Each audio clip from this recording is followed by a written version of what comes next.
मेरे चैनल सोच एक माँ की में आप सबका स्वागत है। मेरी प्रिय बहनों, मेरे प्रिय भाइयों एवं बच्चों, एक कहानी है गांव की। एक गांव में एक पहलवान रहता था। उसके 4 बच्चे और एक बेटी थी। कहानी है एक लोटा जल की। तो उसकी माँ ख़त्म हो गई थी, नहीं थी दुनिया में। अब उस बच्ची से उसका पिता इतना नफ़रत करता था। वो बच्ची के यही समझता था कि इस बच्ची की वजह से मेरी पत्नी ख़त्म हो गई, इतनी नफ़रत करता था। और वो 4 बच्चे थे, 4 बच्चों को भी उसने पहलवान बना दिया। और वो छोटी सी बच्ची, उसकी देख रेख करने वाला कौन था? चारों में से एक छोटा भाई जो था, उसकी देख रेख करता था, उसे लालन पालन करता था, उसके लिए कपड़े लाता था, चप्पल लाता था, सब कुछ लाता था और उसकी देख रेख करता था। बड़े होके वो 4 बच्चे भी पहलवान बन गए। अब घर में खाना बनाकर देने वाला कौन था? कोई नहीं था।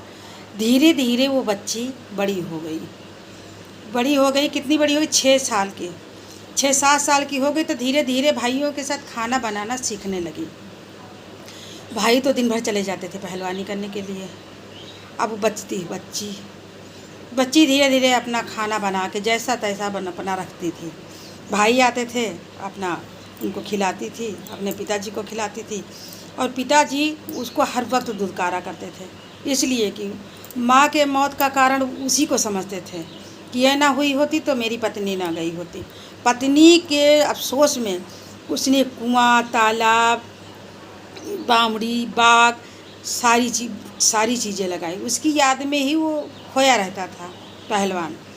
जब उसकी याद में खोया रहता था, एक दिन ऐसा हुआ कि बच्ची हो गई 10 साल की।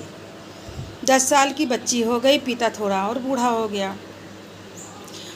पानी इतनी तेज़ी से बरस रहा था, बिजली कड़क रही थी कि बाहर निकलने की भी क्षमता नहीं थी किसी के अंदर।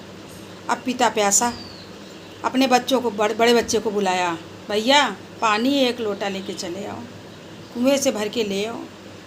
नहीं मिला पानी। फिर बीच वाले बेटे को बुलाया। ऐसे करके उसने 4 बच्चों को बुलाया। चारों बच्चे कहने लगे, कितनी बारिश हो रही है, रात का वक्त है और इतनी बिजली कड़क रही है, घर में एक बूंद पानी नहीं है, हम इतनी कड़कती बिजली में नहीं जाएंगे। 4 बच्चों ने मना कर दिया। बेटी देखती रही, सुनती रही, क्या जवाब देती? छोटी सी जान, उसकी क्या औकात थी। लेकिन वो पिछवाड़े के दरवाजे खोले और लोटा लिया और कड़कती बिजली, बरसता पानी, उसमें वो चली। जब बिजली कड़के उजाला थोड़ा दिखाई पड़े, दौड़ती हुई चलती। और जब अंधेरा हो जाता तो धीरे धीरे वो भीगती हुई चली गई। कुएं पर पहुंची, बाल्टी से पानी भरा और 1 लोटा जल लिया और लेके आ गई। और पिताजी से कहा, ये लीजिए पिताजी जल, पी लीजिए, प्यास बुझाइए। तब पिताजी ने जल पिया और कुछ रहम किया उस लड़की पर। तब से पिताजी लड़की पर रहम करने लगे। ये है कि ज़्यादा बदलाव नहीं हुआ था, लेकिन कुछ न कुछ तो मन बदल गया कि 4 बच्चे जिन्हें हम पाल पोस कर अपना बता रहे थे, इतना बड़ा किया, पहलवान बनाया, उन्हीं बच्चों ने मुझे 1 लोटा पानी न पिला सके। और जिस बच्ची से मैं ज़िंदगी भर नफ़रत करता रहा, वही बच्ची आकर पानी पिलाई। ऐसा विचार आया। एक दिन क्या हुआ कि उनके पैर में दर्द बहुत हो रही थी, गाठी में दर्द हो रही थी। तो वो लड़की रोज़ तेल लगाती, गाठी में, पैरों में लगा देती कि पिताजी हमारे अच्छे रहें, पिताजी हमारे ठीक रहें। एक दिन जब पिताजी सो गए तो दोपहरी के समय बगल के गांव में मौसी रहती थी। उसने किसी से सुना था कि वहाँ पर एक पेड़ है, उसकी पत्ती पीस कर वो तेल में जलाकर लगाएं तो गांठ अच्छी हो जाती है, उसने सुना था। तो वो छोटी छोटी चप्पल जो भाई बचपन में लाया था और लाकर भूल गया कि हमारी बहन अब बड़ी हो गई है, अब दूसरी चप्पल लानी चाहिए। भाई घर के बाहर कहीं जाती नहीं थी तो चप्पल तो वैसे ही थी उसकी, छोटी पड़ गई। छोटी छोटी चप्पल पहनकर दौड़ती पिताजी जग न जाएं, पिताजी के जगने के पहले हमें घर वापस आना है, यही सोचकर वो भागती हुई दूसरे गांव गई। और अपनी मौसी से लिपट कर रोने लगी।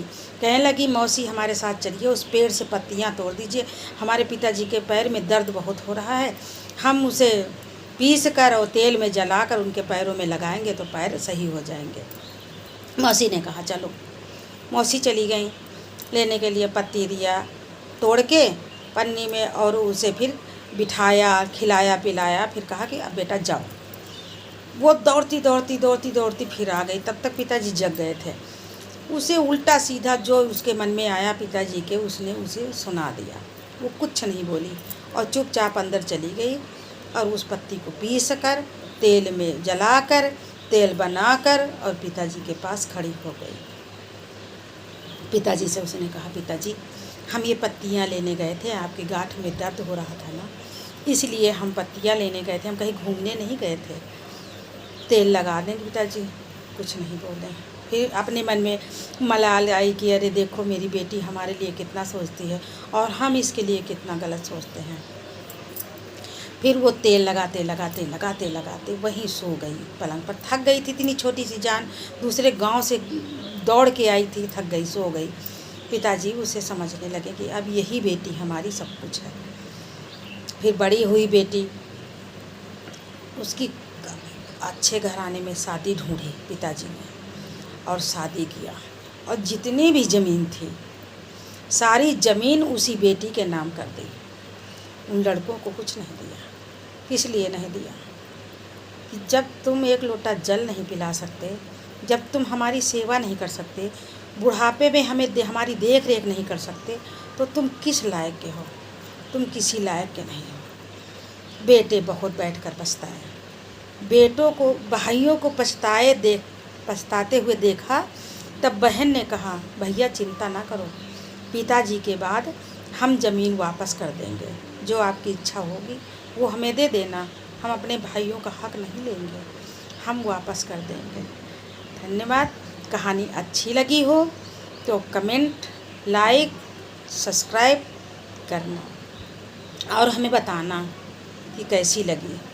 तो हम ऐसी छोटी छोटी कहानियाँ, अच्छी अच्छी कहानियाँ, ज्ञान की बातें और आगे सुनाएंगे आपको।